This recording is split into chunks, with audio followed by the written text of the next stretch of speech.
देखिए, जो ज्ञान व्यवसायिक दृष्टिकोण से आवश्यक है उसकी जानकारी होना अति आवश्यक है।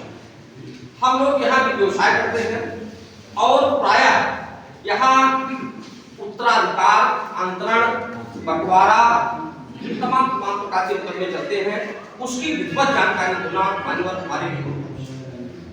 देखिए, हम आज आपके सामने आपसे जानना चाहेंगे संपत्ति प्राप्त करने का तरीका।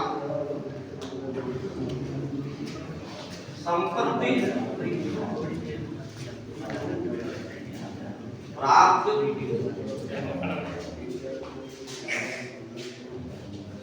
का तरीका।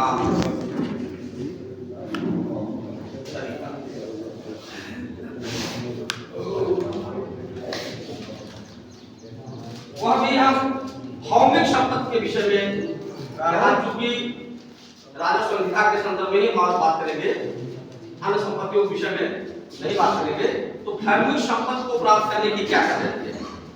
पहला तरीका है उत्तराधिकार।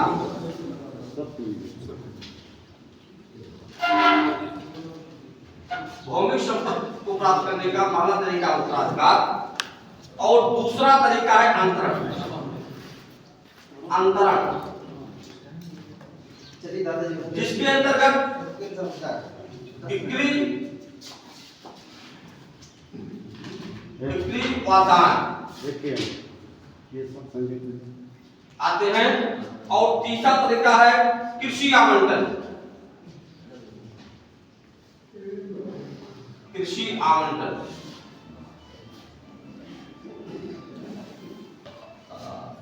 देखिए,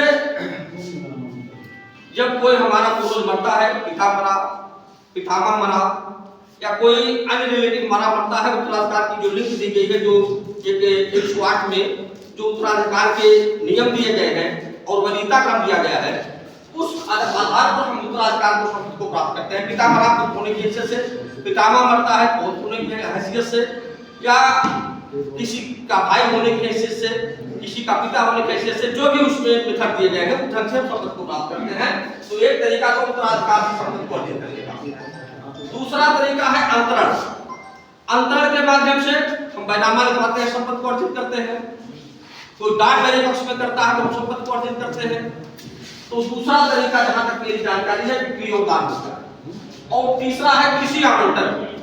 कृषि आवंटन के विषय में संहिता में प्रावधान दिया गया है और किस आवंटन के आधार पर भी हम संपत्ति को अर्जित करते हैं। यहाँ आज हम बात यह करना चाहेंगे उत्तराधिकार के विषय में। हम देखिए, उत्तराधिकार की कुछ श्रेणी तय की गई है 108 में।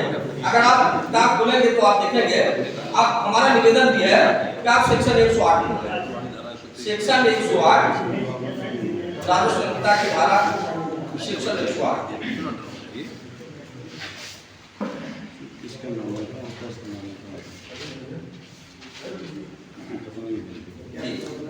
धारा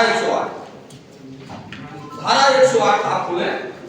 देखिए, उत्तराधिकार के आधार, पहले हम उत्तराधिकार के आधार पर बात करते हैं। उत्तराधिकार के आधार हम आपके सामने एक फिगर बनाते हैं।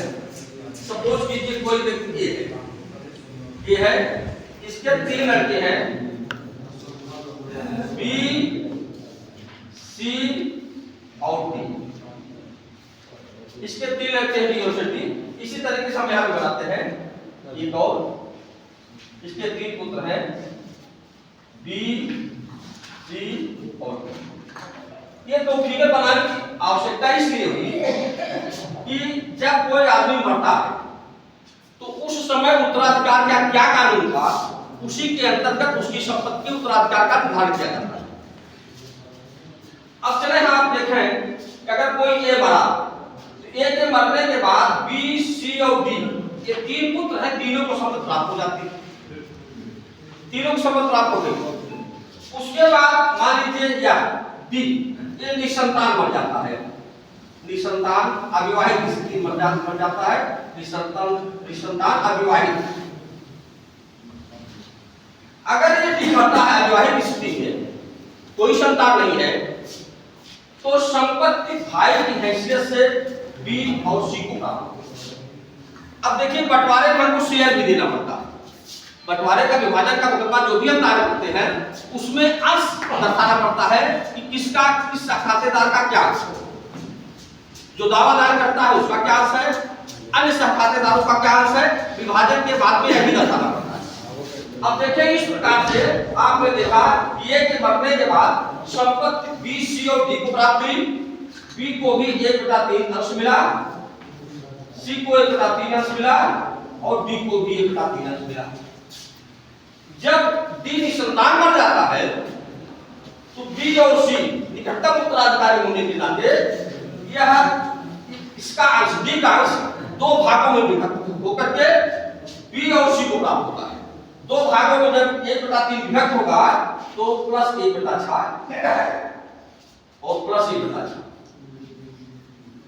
1/3 दो भागों में विभक्त होगा तो एक भाग होगा 1/6 तो 1/6 डी को मिल जाएगा और 1/6 अंश सी को मिल जाएगा। अगर दोनों को हम जोड़ देते हैं समाप्त करते हैं तो यहाँ 6 हुआ, यहाँ 2 हो गया, यहाँ +1 हो गया, ये बराबर हो गया 3/6 बराबर 1/2। ये स्थिति नहीं और यही स्थिति यहाँ भी हुई, यहाँ 6 हुआ, यहाँ 2 +1 3/6 ये बराबर हो जाएगा।